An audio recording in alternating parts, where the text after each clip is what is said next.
very good evening, all of you. I would like to warmly welcome all of you for today's webinar on behalf of the Department of Statistics and Computer Science of University of California. So when we say statistics, big data, analytics, these are today's buzzwords. Because no area in human life is not invaded or affected by these words. That's the reason why all of you want to explore and venture in the field of statistics and make fortune for yourself.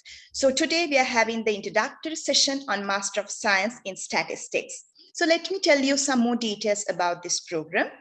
This is a postgraduate degree program, which is approved by the University Grant Commission in Sri Lanka, and it is coordinated by the Department of Statistics and Computer Science, University of California. We are having the introductory session today because we will be commencing this program on April 2022.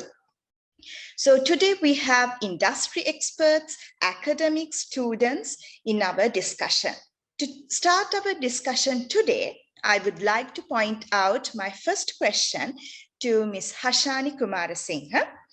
Ms. Hashani Kumarasinghe is a senior data engineer at Axiata Digital Labs. So Ms. Hashani, what do you think? Why statistics is essential? Is it a necessity? Can you tell us more about statistics? What is the role of statistics in industry? Hi, Harshana. Hope you all can hear me properly. Yes, we can hear you. Yes. Okay. So for the question that you have asked, that will be a common question that the audience will be having right now. So I will ask a question in return. Who do not use statistics in this world? So starting with the retail industry, all the supermarkets, and moving on to the banking, and then moving on to the healthcare industry, telecommunication, and almost all the manufacturing industry and all the industries with the data science use cases that they will face daily, they have to use statistics. So as you can see on the screen, this is the data science pipeline, more or less the same data science pipeline which the industry would use to cater their data science problems. So after an very hard or time-consuming stage with the ETL process. ETL stands for extract, transform, and loading, and doing some data cleansing and data wrangling on the data. We have the quality data in our hand. Before we skip to the predictive modeling phase, we all do an exploratory data analysis phase, which is called EDA. And during that phase, you uncover all the patterns in the data set with visualizations, with finding correlations, the covariances, and calculating on the central tendency measures just to find outliers, how your data would look like. And sometimes the statistics are important for you to do some certain assumptions on the data, because then we have to validate our data comply with those assumptions. So we really need this phase. So it is evident that whatever data science use case that you will use in the industry, you have to go through this phase of analyzing the data before we do our magic or the magic predictions on the data. So moving on to the next slide. Okay, so I will give another one example with the limited time that I have. This is about the market basket analysis, right? So what is market basket analysis is, it's a modeling technique based upon that. If you buy a certain group of items, you are more or less likely that you might buy another set of items. So you might have seen these banners on these retail, the website like Amazon and all. So you will see the customers who bought this also bought this likewise. So the underlying concept behind this, that this company has done a market basket analysis. The rules that they have used for this, or the technique that they have used, is association role mining. So, or simply said, it works by looking for the combination of items that occur together frequently in their transactions. So this is one of the key techniques. Large retailers, not only retailers, that this can be extended to other industries also, to uncover the association between their items. So you can see on the right hand side the association role mining rules, and also at a glance, I'm not going to explain them, but at a glance you can say that it involves statistics, it's a probabilities likewise. So this is one of a good use of statistics in industry. So as a use of this market basket analysis, the supermarkets, if I specifically focus on supermarkets, they can rearrange their shelves, they can do promotions based on these recommendations and the findings. So there's a big use of this. So one of the rule which has been uncovered by this is bread and butter. So those two products just sells together. It's an obvious thing. So by this, the supermarket can rearrange their shelves, or rather have promotions for if you buy something, if you buy bread, you can have a certain discount on the other one, likewise. So moving on to the next slide. Okay, so as I said, bread and butter is one of those rules which these retailers uncovered. There's a one very surprising story about beer and nappies. So this is one of the relationship, this finding of a market basket analysis done by Walmart, which is a giant in the retail industry. So they found out the beers and the diapers sells particularly well certain days of the week. So just that instead of just taking actions on their findings, they did a bit more exploration why this is happening. So the reason was that on Friday evenings, when the men's just drop by the supermarkets to grab their beer for the Friday night, so their wives call them and say, honey, can you pick some diapers? So this was the reason why on a Friday evenings that these two product items has a very good combination, or they sells particularly well together. So just supporting my point, as most of the things in this world, statistics can also be misleading. So it's if you move on to the right hand side bar chart, it's just a bar chart representing increase in tax percentages now and after some time. Just imagine like that. But at a glance, what you can say, oh my God, there's a huge increase in tax. Why? Because as humans, we tend to read the top, only the upper corners of the bar at a glance. Then you read the values inside it, right? So then at a glance, you see it's a huge increase. But there's something wrong with this bar chart. If somebody can pinpoint, there's something wrong. This is this media has just misused, or rather misinterpreted this information, the statistic they have obtained. Just since we are just running out of time, I'll point out this bar chart does not start with a zero baseline, as you can see. If we start with the baseline, zero line, because it starts with 34.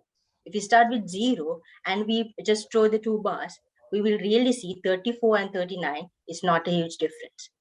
So this is a couple of examples that I wanted to highlight here. As we all know, there's a huge importance of statistics in this industry. As you go out, as you step out to the industry, as well, there's a possibility that it can be misleaded and misinterpreted. So I invite all these students who is excited to start their statistics journey in a couple of months to be good statistics, who are not misleading statistics and misinterpreting. Good luck for you all, and I thank the Department of Statistics and Computer Science for giving me this golden opportunity to explain the applications of statistics in the industry. Over to you, Harshana. Thank you so much, Ms. Hashani, for sharing those valuable information. It was really interesting to know all these things. And as you said, we use statistics all the time, but it is very important to use right statistics. Thank you so much.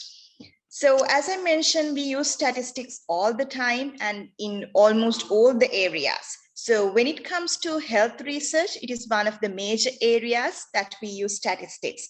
So we have an expert with us. We have Dr. Manjula Nugavella.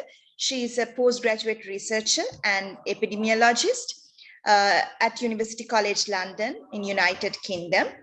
So I would like to ask from Dr. Manjula, can you explain us the applications in statistics in the field of health research? Of course, thanks, Harshana. So hi, everyone. As Harshana mentioned, so I'm an epidemiologist by background, but of course, my first degree is from University of Kelaniya, Department of Statistics and Computer Science. So, when it comes to health research, so I've been working as a health researcher for about 10 years now. And just to give you a brief introduction, what it involves in health research, we can mainly categorize that into 4 main areas. So the first part of health research would be designing the study. And then the second part would be collecting the data. And then the third part would be the data analysis. And then the fourth part would be presenting the study results. So moving back to the first part, which is the study design section.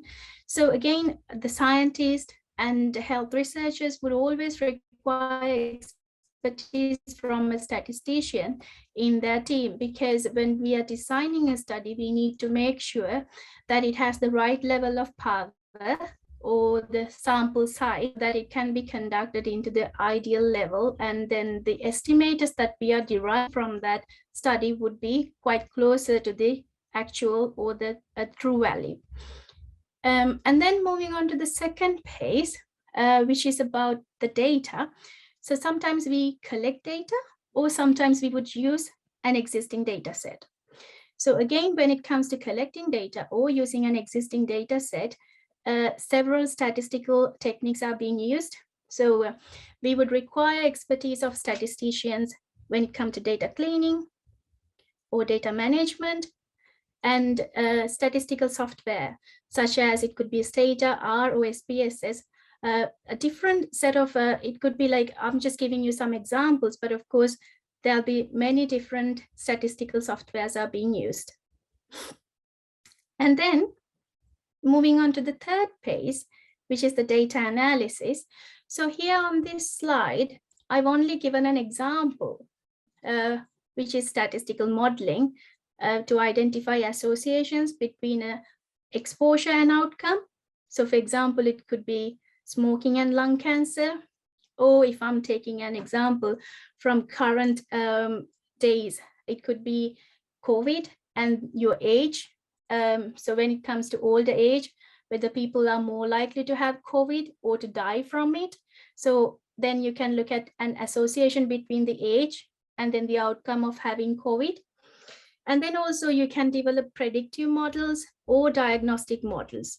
So these are just some examples, but of course, there are a lot of advanced statistical techniques are currently being used in health research.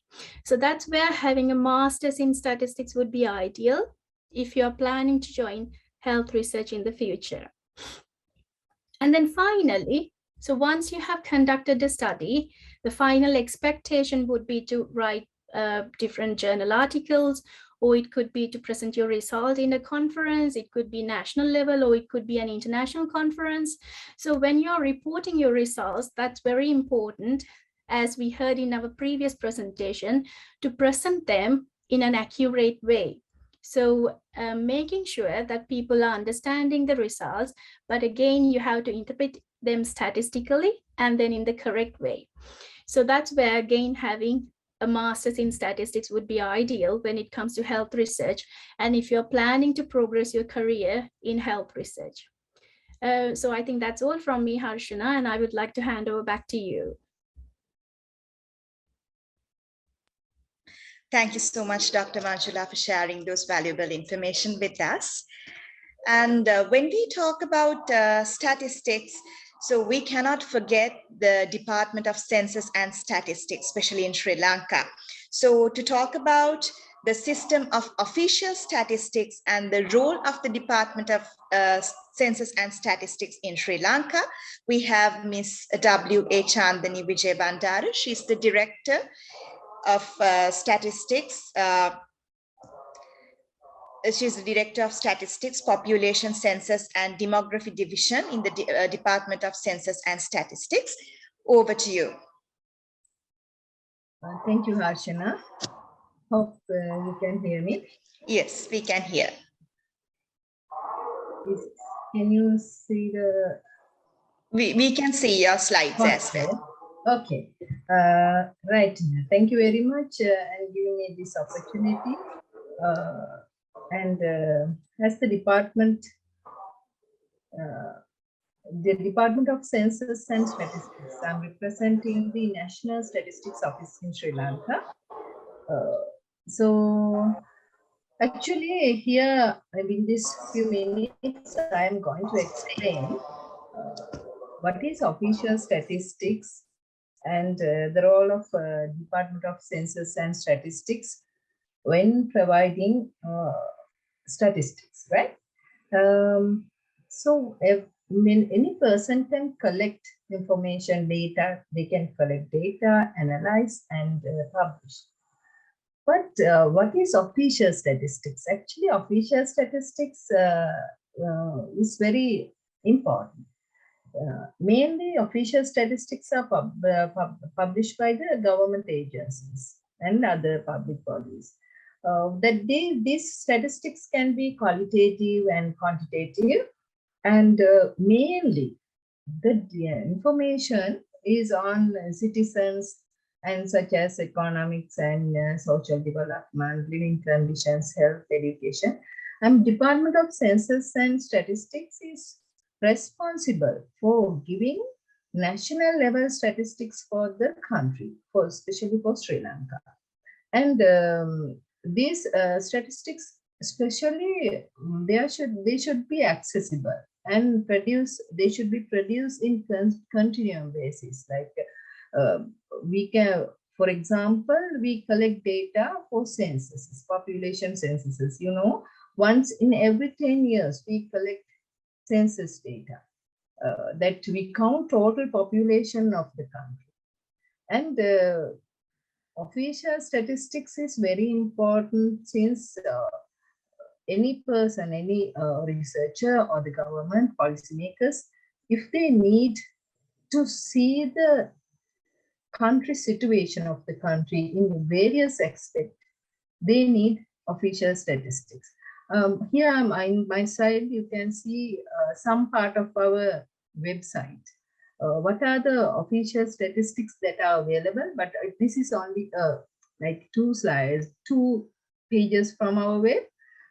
You can see in down part number of areas that we cover: agriculture, health, population, everything, right? So if someone like to join this team, who are like us, the National Statistics Office, as a statistician, they need a keen knowledge in statistics. Therefore, master is a very important, master in statistics is very important for them. Can you please move into the next slide? Right. Here, since with this short period, I can't explain a lot of things about the official statistics, but for all of you to know that if when you are planning national surveys, all of them are non-probability. We use non-probability sampling. In the left side, the flow chart explains whole process for a survey. Like first we identify objectives, and you can see how the activities are distributed. Then finally we come to data dissemination as per the objectives. So all these aspects we are following.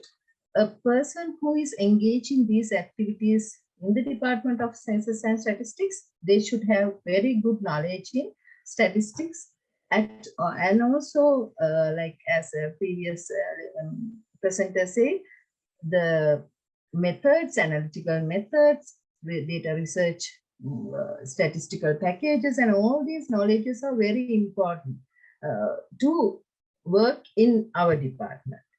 So, and also here I would like to explain one small thing, but very important thing. The data collected by all government agencies are not official statistics, because the official statistics, we should follow these following criteria as right here. The data should be relevant. They should follow impartiality.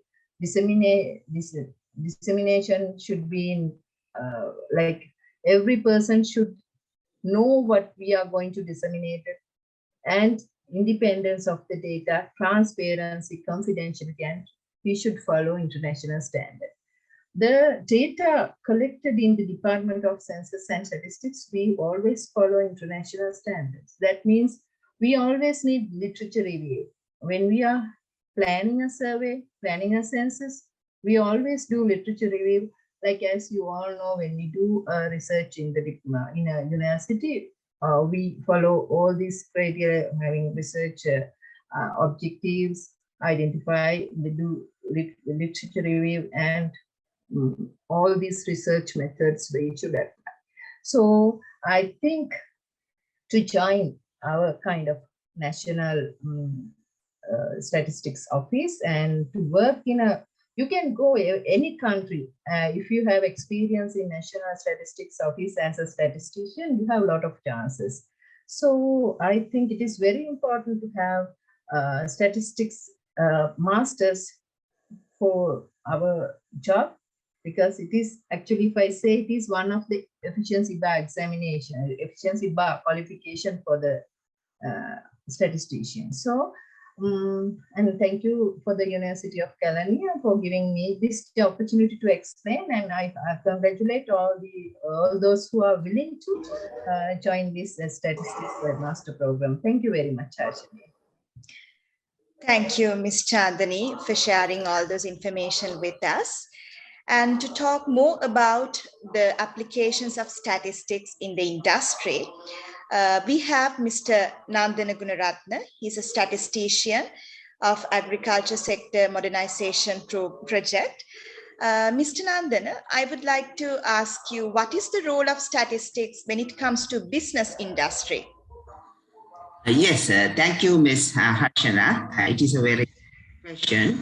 Actually, today, leaders make managerial and different relevant decisions based on data across multiple global industries. Therefore, it is important to exploring how companies benefit from statistics that move data-driven insight from it. It helps to bring logic to a world replete with randomness and uncertainty. The field of statistics has numerous applications in business and industry, and it is extensively used to enhance performance through analytics. Data-driven decisions have many applications in different disciplines like marketing, banking and finance, economics, operations management, HRM, and many more. For example, in marketing, statistics is used to quantify the extent of variation of consumers' need. Statisticians design experiments for new products and conduct focus groups discussions and sample surveys to gather consumer feedback. Not only that, they make field experiments in test markets to determine produce variability and marketability. And sales statistics and data mining are used to analyze sales data and predict future trends. Another example is in banking sector. Bankers use statistics, different statistical approaches based on probability to estimate their number of depositors and their claims for certain days. And not only that, they have developed many statistical models for risk assessment, portfolio management, and evaluation of investments. Not only that, during these days, our country, the anti-money laundering has become a very important matter. So there are so many applications now they are developing, statisticians developing to monitor these anti-money laundering activities. Therefore, the demand for professionals skilled in data, analytics, and machine learning is increasing day by day. So you will learn not only how to solve challenging technical problems, but also how you can apply those solutions in everyday life. Therefore, I hope MSc in Statistics conducted by Department of Statistics and Computer Science of the University of California will be a great opportunity to develop your career. I wish you all the best for your program. Thank you, Mr. Nandana, for sharing those information with us. So all of our industry experts talk about the applications of statistics in various disciplines. So I think all of our students would like to know what is the motivation behind this postgraduate program, why we started that. To talk about that, we have the head of the Department of Statistics and Computer Science of University of California, Dr. U.P. Lianage. Sir, over to you. Thank you very much, Ms. Harsana, and good evening to everybody who have joined with us today.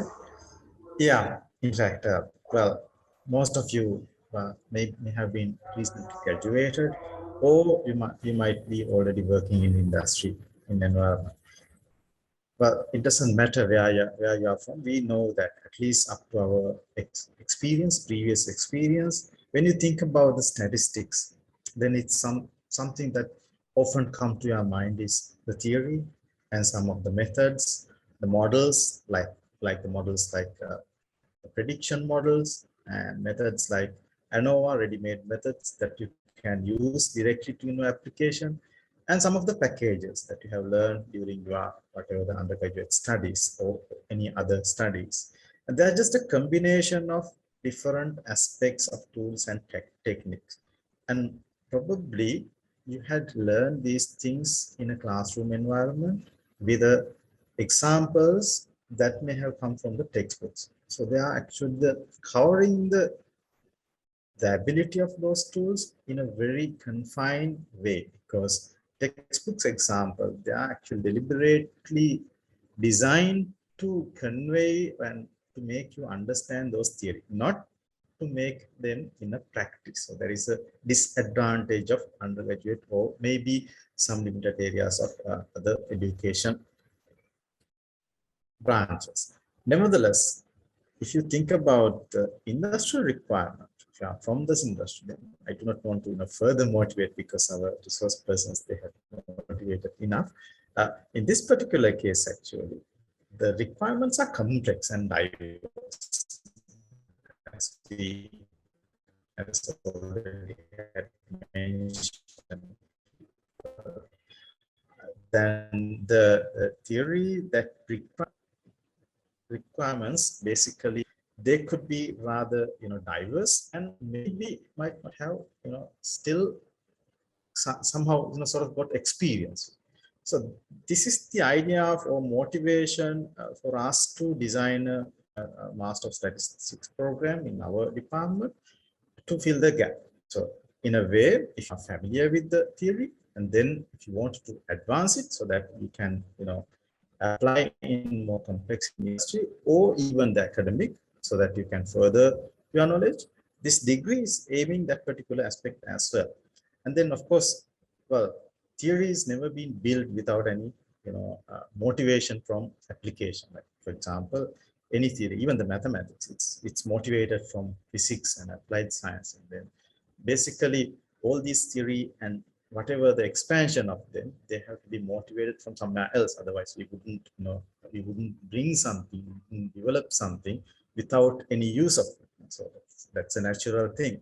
On the other hand, actually, well, if you think about the requirement, the vastness of the industrial requirement, no matter how many theories that we have, we still struggle to find out the best match for our requirement or bring the solution for our particular problem. So this aspect is somewhat, concerned within the design of this program, that we wanted to have something very balanced. We wanted to have a very good and solid, theoretical aspects of the program, and also very good and solid practical aspect of this program, or whatever the content that we designed to convey through this program. So what we are going to do with this program to really create a graduate with the competency in solving matters in industry and academic perspective, and particularly decision making, because you know that whenever you look at the news and everywhere, you see that, okay, this decision seems to be fair, but it's not sustainable. Or you might immediately see that this decision is wrong and there is no any background study on it. So, well, to overcome that, to homogenize the knowledge and also to make you a competitive person and decision making, particularly with a solid, reasoning abilities. So this is the aim of one of the major aim of this master degree program. We need to be a competent persons, and you need to be a person who always say things with a kind of justification and a solid, well, let's say that statistical reason. So we designed this program to bridge this one with the gap between theory and practice, and so that you can actually be a very qualified and an essential person, no matter where you are, even in the academic discipline, or else even in your industrial discipline. So this is the one of the major aspects that we had tried to bring the solution with our program. Well, concerning the further things, I would just hand over to Ms. Harshana. Thank you very much. Thank you, sir. So if you're wondering about the objectives of our program and also what are the eligibility criteria to join with the program, we have the right person to talk about that. So we have Dr. Anuradha Hevarachi. She's the director, she's the coordinator of this program, and also she's a senior lecturer at the Department of Statistics and Computer Science. Over to you. Thank you, Harshana. So let me talk about the program objectives. So we have designed this program so that we can advance the knowledge and skills of a graduate in theoretical and more practical aspect of statistics. And also we want to build the associated competencies in order to fulfill the industrial requirements. So after successful completion of the program, if one wants, they can proceed for the further studies like PhD program. So next I will talk about the knowledge profile and how do we overcome those, how do we achieve these objectives. So for this program, we need to have some background in statistics. So we will discuss data, underlying probability distributions, and how we use data to make statistical decision making. Then after that, modeling, prediction, forecasting, these are really important things, and we have incorporated these things in our curriculum.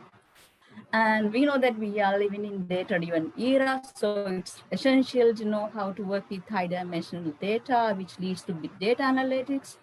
Also, as Dr. Manjula explained, so designing statistical experiments are also an essential part of in our statistics. So that part also included. And to achieve those things, we need to have competencies of statistical software, and practical sessions are also included in our program. Another important thing is the uncertainty. So we all know statistics is all about uncertainty. So to model the uncertainty dynamics, so we have introduced some stochastic modules.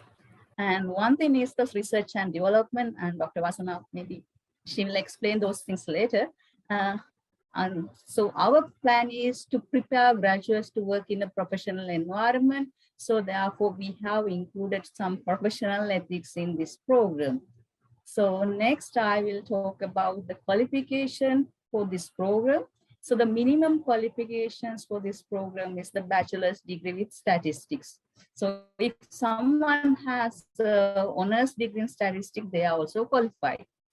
but you don't need to worry if you don't have these minimum qualification. But if you have some equivalent qualification, like professional qualification with some professional experience in statistics, so you can apply for our program. So some examples I have mentioned, but these cases will be analyzed one by one, and they will we need to get some approval. So after that approval, so someone can follow our program. And those are the minimum qualifications. So next, I want to talk about the application procedure. So the details about the applications are available in Faculty of Graduate Studies website. So if you go to Faculty of Graduate Studies website, so you can see a tab MSc Statistics. So there we find all the information related to the application procedure. But if you need further details about the program, so you can visit our department website, Department of Statistics and Computer Science website. So there under the postgraduate program, you can find out the details about MSc in Statistics program. And these links I have included in the chat screen also, if you are free, so you can go ahead and look at those things.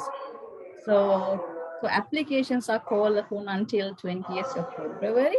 So I think it's better next to talk about the selection criteria of the program. So if you have satisfied all the minimum qualifications, then you will be interviewed. And during the interview, we want to check the qualifications, certificates, and your professional experience. Those things will be checked. Another thing I would like to know, what are your objectives to follow this program? So if you know your requirements, we can actually tailor-made this program, and we can tailor-made the delivery of the program. So I'm going to plan interviews after the deadline. Then after the interview procedure, so you will be notified whether you have selected or not, maybe within 2 weeks.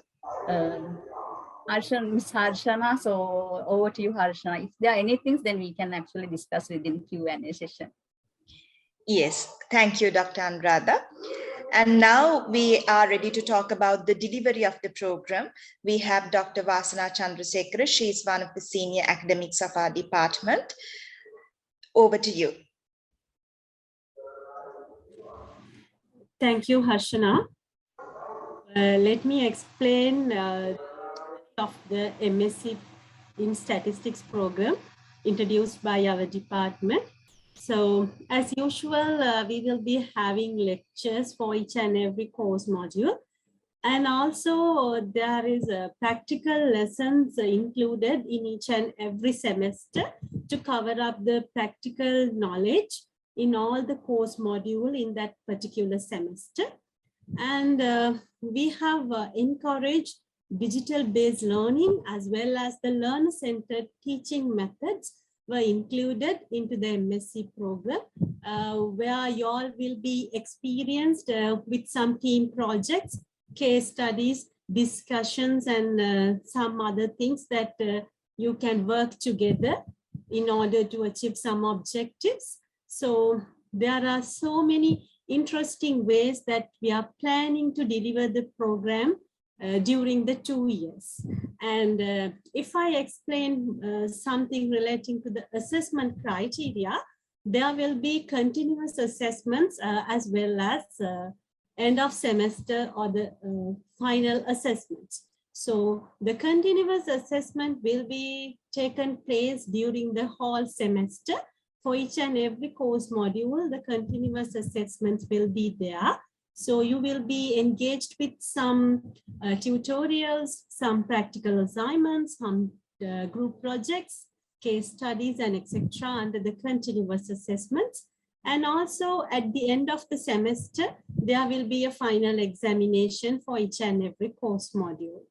So I think we have planned a good delivery ways of delivering this MSc in Statistics program. So once you join with us, you can experience all these things with us. So let's move on to the next slide. So there is a very sophisticated component introduced into this MSc in Statistics program, that is the research project. So we have introduced project which will be carried out during the final year of your study.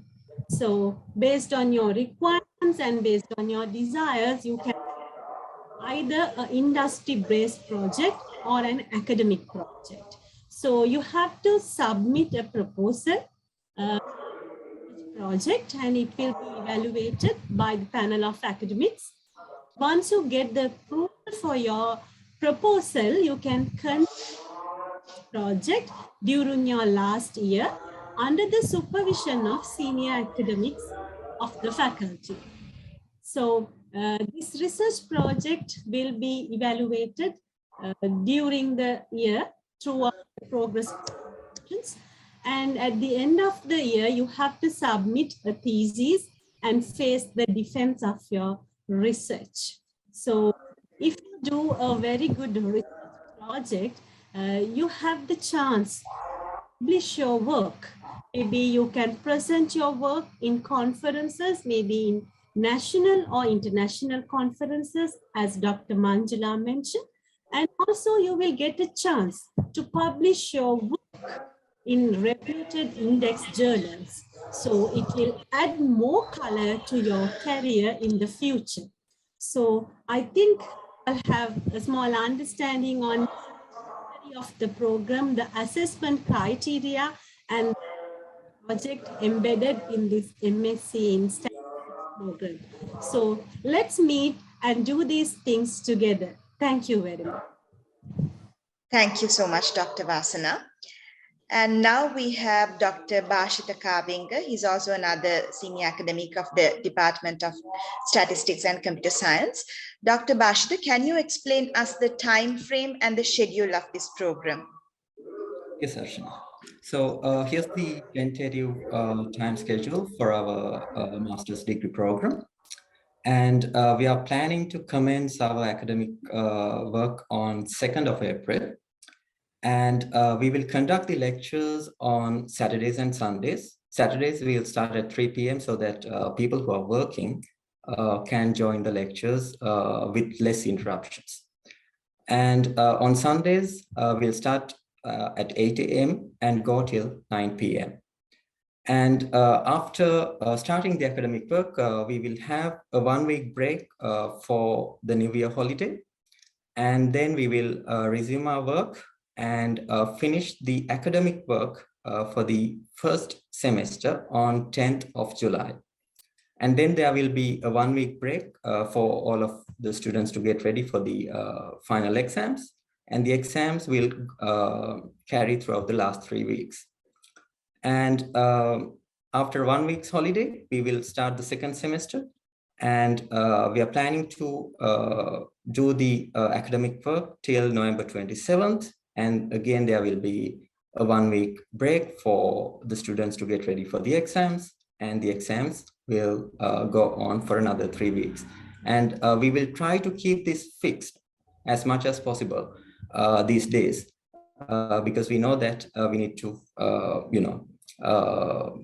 finish these academic work on time. Yeah, so that's the plan, and that's all from my side. And over to you, Harshana.